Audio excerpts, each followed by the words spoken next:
Morning, dear aspirants. Today's news. First news: IMD, Indian Meteorological Department, lowers monsoon outlook and puts off date of onset to June. So issue என்னன்னா, இப்போ பரவலாகவே பேசப்பட்டிருக்கிற விஷயம் என்னன்னா, இந்த வருஷத்தோட average temperature ரொம்ப அதிகமாகவும் average rainfall ரொம்ப கம்மியாகவும் இருக்கு அப்படிங்கிறத ப்ரெடிக்ட் பண்ணியிருக்காங்க. ஏன்னா எல்னினோ வந்து எப்பயுமே ஒரு 10 to 15 இயர்ஸ்க்கு ஒரு டைம் அக்கர் ஆகிற ஒரு ஃபினாமினன் தான். பட் ஆனால் இந்த டைம் என்னன்னா, அந்த எல்னினோவோட சிவியாரிட்டி ரொம்ப அதிகமா இருக்கும் அப்படின்னு சொல்லி சொல்லியிருக்காங்க. So we have to read about the El Nino factor. அது மட்டும் இல்லாம இன்னைக்கோட நியூஸ்ல என்னன்னா, மான்சூன் ஆன்செட் ஸ்டார்ட் ஆகுது இல்லையா, எப்பயுமே ஜூன் 1 ஸ்டார்ட் ஆயிடும். பட் ஆனா அதோட டேட் தள்ளி இருக்கு, ஜூன் 1 கிராஸ் பண்ணி வரலாம் அப்படின்னு சொல்றாங்க. ஓகேவா? ஸோ கீ ஃபேக்டர்ஸா என்னென்ன டேட்டாஸ் ரிலீஸ் பண்ணிருக்காங்க அப்படிங்கிறது 90% என்னன்னா எல்பிஏனா ஆவரேஜ் ரெயின்ஃபால், எப்பயுமே கிடைக்கிற ரெயின்ஃபால் விட கம்மியா இருக்கும். 100% ஃபுல்லு, 90% அதை விட கம்மி. 60% drought risk and 92% El Nino chance, probability of El Niño.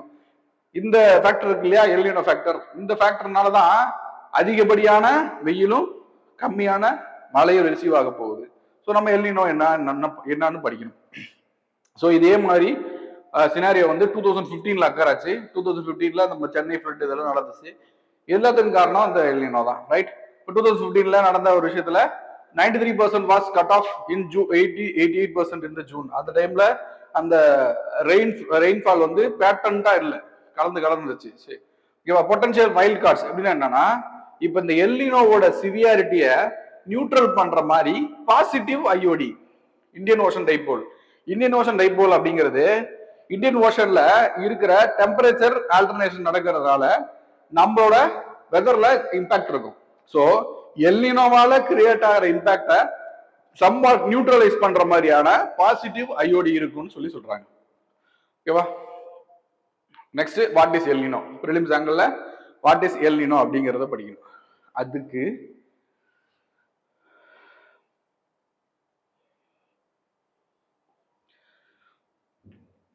So இப்போ இந்த சவுத் அமெரிக்கன் கோஸ்ட் இருக்குங்களா, இந்த இடத்துல எப்பயுமே ஒரு நார்மல் சினோரியோல கோல்டு வாட்டர் அரைஸ் ஆகும். சேம் டைம்ல இங்கோட பேரலல்ல இங்க இந்தோனேஷியா சைட்ல இங்க வந்து வார்ம் வாட்டர் அரைஸ் ஆகும். ஸோ இது நார்மல் பேட்டர்ன். இந்த பேட்டர்ன் இருக்கிற வரைக்கும் ட்ரேட் விண்டுக்கு எந்த பிரச்சனையும் இல்லை. Trade wind as usual work out ஆகும். So it indirectly influence the monsoon wind. அப்போ மான்சூன் நமக்கு கரெக்டா கிடைக்கும். அது வாட்டர் கண்டென்ட் அந்த மேக்னல் கொண்டு வர்றது எல்லாம் ரொம்ப கரெக்டா நடந்துட்டு இருக்கும். பட் இந்த எல்னினோ சினாரியோல என்னன்னா, இந்த பெருவியன் கோஸ்ட்ல வார்ம் வாட்டர் அரைஸ் ஆகுது. ஒன்ஸ் வார்ம் வாட்டர் அரைஸ் ஆயிடுச்சுன்னா இந்த ஒட்டுமொத்த பேட்டர்னுமே என்ன ஆயிடுதுன்னா கொலாப்ஸ் ஆயிடுது. இதோட ரிசல்ட்டா எங்க ஆவரேஜ் ரெயின்ஃபால் கிடைக்கணுமோ, ஒரு நல்ல ரெயின்ஃபால் கிடைக்கணுமோ அங்க கிடைக்காம போகும், டிராட் வரும். ஒரு சில இடத்துல ஹையஸ்ட் ரெயின்ஃபால், இந்த சவுத் ஈஸ்ட் ஏஷியாவில் ரொம்ப ஹையஸ்ட் ரெயின்ஃபால், ஃப்ளட் இந்த மாதிரி நடக்கும். ஸோ இந்த எல்லாத்துக்குமே காரணம் இந்த El Nino, right? So trade wind disturbance இதுதான் இங்க இடத்துல எக்ஸ்பிளைன் பண்ணிருப்பாங்க.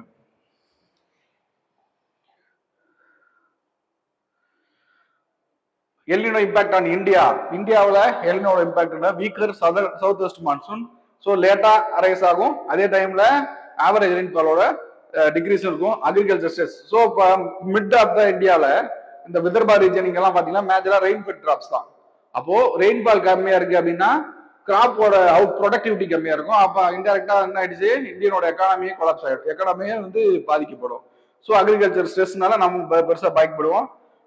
Not a certainty, not every El Nino year causes the டாட் இன் இந்தியா. என்னன்னா எல்லா எல்னினோவும் ஒரு 10 to 15 இயர்ஸ் கேப்ல எப்பயுமே வரும். அந்த எல்னினோ இந்த அளவுக்கு அட்வர்ஸ் இம்பாக்ட் ஏற்படுத்துமானா இல்ல. ஒரு 50 இயர்ஸ்க்கு ஒன் டைம், அதாவது ஒரு 4 சைக்கிள் முடிஞ்சு 5th சைக்கிள் வர்ற எல்னினோ வந்து இந்த அளவுக்கு அட்வர்ஸ் இம்பாக்ட் ஏற்படுத்தும்னு சொல்றாங்க. அது இந்த time. Second news, 90% of Indian babies are born in hospitals, national family health survey 6. So கண்டிப்பா இந்த டைம் யூபிஎஸ்சியோட மெயின்ஸ்ல டேட்டாஸ் எழுதணும் அப்படின்னா இந்த நேஷனல் ஃபேமிலி ஹெல்த் சர்வே 6 இப்பவே நோட் பண்ணி வச்சு ரிவைஸ் பண்ணிட்டு இருங்க, கண்டிப்பா யூஸ்ஃபுல்லா இருக்கும், ரைட்? இப்போ ஒவ்வொன்றா கொடுத்துட்டு இருக்கோம் அந்த டேட்டாவோட அவுட்புட்டை. ஸோ இன்னைக்கான டேட்டா என்னன்னா, Indian babies are born in hospitals அப்படின்னா என்ன, கொஞ்சம் பேக்வேர்ட் ஒரு 20-30 வருஷத்துக்கு பின்னோக்கி போறீங்க அப்படின்னா எல்லா ஹாஸ்பிட்டலுக்கு போய் குழந்தை பிறகு அதெல்லாம் வீட்டுல குழந்தை பார்த்துருவாங்க. அப்ப என்ன ஆகுதுன்னா மொர்டாலிட்டி ரேட் ரொம்ப அதிகம். யாருக்கு? விமனுக்கு, அதாவது மதருக்குமே சைல்டுக்கும் ரெண்டுக்குமே மொர்டாலிட்டி ரேட் ரொம்ப அதிகமா இருந்துச்சு. ஸோ அதை ஓவர் கம் பண்றதுக்காக we have created certain schemes. அந்த ஸ்கீம்ஸோட அவுட்புட்னாலதான் இப்போ இந்த பாசிட்டிவ் ரீடிங் எங்க நேஷனல் ஃபேமிலி ஹெல்த் சர்வே 6ல, ரைட்? அதுல சி செக்ஷன் அப்படின்னா சிசேரியன் குழந்தை பிறகுங்க இல்லையா, அது சி செக்ஷன் ரேட்டு அதிகமா இருக்கிறோம். Slot from 21.5% to 27.2%. So 40% increase ஆயிருக்கு. Right, various schemes which promoted the institutional delivery. First, Janani Suraksha Yojana. என்னன்னா, ஸோ கவர்மெண்ட் ஹாஸ்பிட்டல்ல ஒருத்தவங்க தாய்மார் அட்மிட் ஆகிறாங்க, குழந்தை மகப்பேறு ரீசனுக்கு அட்மிட் ஆகிறாங்க அப்படின்னா அவங்களுக்கு கேஷ் அசிஸ்டன்ஸ் கொடுப்பாங்க. அந்த குழந்தை பிறக்கிற வரைக்கும் எல்லா டேப்லெட்ஸ், மெடிசின்ஸ், ஃபுட்டு எல்லாமே ஃப்ரீயா கொடுப்பாங்க. அது ஜனனி சுரக்ஷா யோஜனா. ஜனனி சிசு சுரக்ஷா யோஜனா அப்படிங்கிறது என்னன்னா, ஒன்ஸ் குழந்தை பிறந்த பிறகு கூட இந்த எல்லாமே கிடைக்கும். பிளஸ் குழந்தை பிறந்த கூட சப்போர்ட் ஒரு சில குழந்தைகள் வந்து விட்டமின் டெஃபிஷியன்சி, மினரல் டெஃபிஷியன்சி, இல்ல தாய்மாருக்கு வந்து உடல்நிலை சரியில்லாம இருக்கும், அதை ரெக்டிஃபை பண்றதுக்கு அவங்களுக்கு தேவைப்பட்ட மெடிசன்ஸ் அண்ட் ஃபுட் எல்லாமே கொடுப்பாங்க free of cost. And then Pradhan Mantri Matru Vandana Yojana அப்படிங்கிறது என்னன்னா, ஸோ மெட்டர்னிட்டி லீவ் கன்ஃபார்ம் பண்றது. ஸோ வேலைக்கு போற தாய்மார் வந்து குழந்தை பிறக்கிறதுக்கு வராங்க அப்படின்னா அவங்களுக்கு அதை காம்பன்சேட் பண்றதுக்கு ஃபண்ட் கொடுக்கறது தான் Matru Vandana Yojana. And then last news, supreme court issues guidelines for protecting survivors of human trafficking. So human trafficking இண்டிபெண்டன்ஸ்க்கு அப்புறம் எத்தனை வருஷம் கழிச்சு கூட கரெக்டான ஹியூமன் டிராஃபிக்கிங்க்கு கரெக்டான டெஃபினேஷனும் கரெக்டான கைட்லைன்ஸ் இல்லைங்கிறது கொஞ்சம் ஆடா தான் இருக்கு. ஸோ அந்த இந்த சினாரியோல சுப்ரீம் கோர்ட் வந்து ஒரு சில கைட்லைன்ஸ் ரிலீஸ் பண்ணிருக்காங்க. யாருன்னா, ஒரு ஹியூமன் டிராஃபிக்கிங்ல பாதிக்கப்பட்ட ஒருத்தவங்களை, அந்த விக்டிமை எப்படி ரெக்கவர் பண்றது, எப்படி ரீஹாபிலேட் பண்றது, எங்களுக்கு எப்படி அவங்களுக்கு வந்து ஒரு சில ஃபெசிலிட்டிஸ் மெயின்டைன் பண்ணி தரதுன்னு சொல்றாங்க. கொடுத்தது யாருன்னா justice JB Pardiwala and Mahadevan. So இதுல பிரைமரியா யாரை ஃபோக்கஸ் பண்றாங்கன்னா, கமர்ஷியல் செக்ஸ் எக்ஸ்பிளாய்டேஷன். இந்த கமர்ஷியல் ப்ராஸ்டியூஷன்ல ஏற்படுத்துறதுக்கு கடத்திட்டு போயிட்டு செடேட்டிவ் கொடுத்து மாத்துவாங்க இல்லையா அந்த விக்டிம்ஸ், அவங்களுக்காக பிரைமரியா இந்த கைட்லைன்ஸ். ஓகேவா? First, survivor treated with dignity and respect. Victim இருக்காங்க இல்லையா, பாதிக்கப்பட்டவங்க, அவங்கள கரெக்டான முறையில ட்ரீட்மெண்ட் கொடுக்கணும், அவங்கள கரெக்டான ரீஹாபிலேட் பண்ணணும், அவங்களுக்கான ரைட்ஸை கன்ஃபார்ம் பண்ணணும், அவங்களுக்கு மெடிக்கல் ட்ரீட்மெண்ட் கரெக்டாக கொடுக்கணும், அவங்களோட டீடைல்ஸை, பிரைவசியை மெயின்டைன் பண்ணணும், டீடைல்ஸை ரிலீவ் பண்ணிடக்கூடாது. ஸோ இந்த மாதிரியான கைட்லைன்ஸ் ஃபுல்லா கொடுத்துருக்காங்க. ஓகேவா? Key rights and institutional coordination. இது வரைக்குமா இந்த டிராஃபிக்கு அகேன்ஸ்டா என்னென்ன ஆக்ட்ஸ் இருக்குன்னு பார்க்கணும். ஃபர்ஸ்ட், இது வந்து ஒரு என்ஃபோர்சபிள் ரைட், ஃபண்டமெண்டல் ரைட்ல என்ஃபோர்சபிள் ரைட். என்ஃபோர்சபிள் ரைட்னா ஒரு ஆக்ட் மூலமா என்ஃபோர்ஸ் பண்றது, medical and legal eight. And articles வந்து ஆர்டிகல் 21 வந்து right to life and dignity அப்படிங்கிறது இதுக்கு அகேன்ஸ்டா தான், டிராஃபிக் அகேன்ஸ்டா இருக்கிறது. அண்ட் ஆர்டிகல் 23 எக்ஸ்பிளிசிட் தான் இந்த டிராஃபிக்கிங்கே கொடுத்துருக்காங்க. ஆனா இந்த கைட்லைன்ஸ் வந்து கமர்ஷியல் செக்ஸ் எக்ஸ்பிளாய்டேஷனுக்கான அதுக்கான guidelines, right?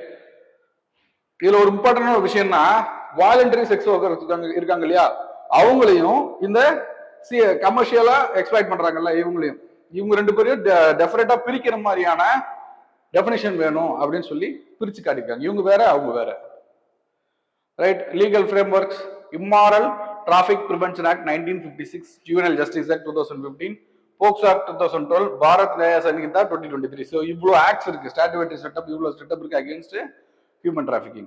My question, court held that trafficking is a affront to constitutional dignity. Yes, constitutional dignity ke opposite da and trafficking aving. Examine the rights of tracking survivors under article 21. Article 21 la kuduthirukra provision la survivors ku right to life la என்னெல்லாம் இருக்கு, அதுல இந்த trafficking related provision code பண்ணணும். And existing legal framework, இப்போ சொன்னோம் இல்லையா, POCSO act, immoral trafficking act, இந்த ஆக்ட்ல இருக்கிற ப்ரொவிஷன்ஸ்லாம் கன்க்ளூட் பண்ணி வித் கன்க்ளூஷனோட எழுதுங்க. 2 பக்கத்துக்கு 150 எடுத்து எழுதிதாங்க, கண்டிப்பா தெரிஞ்சு தருவோம். தேங்க்யூ. குருஷேத்ரா குருஷேத்ரா குருஷேத்ரா குருஷேத்ரா குருஷேத்ரா குருஷேத்ரா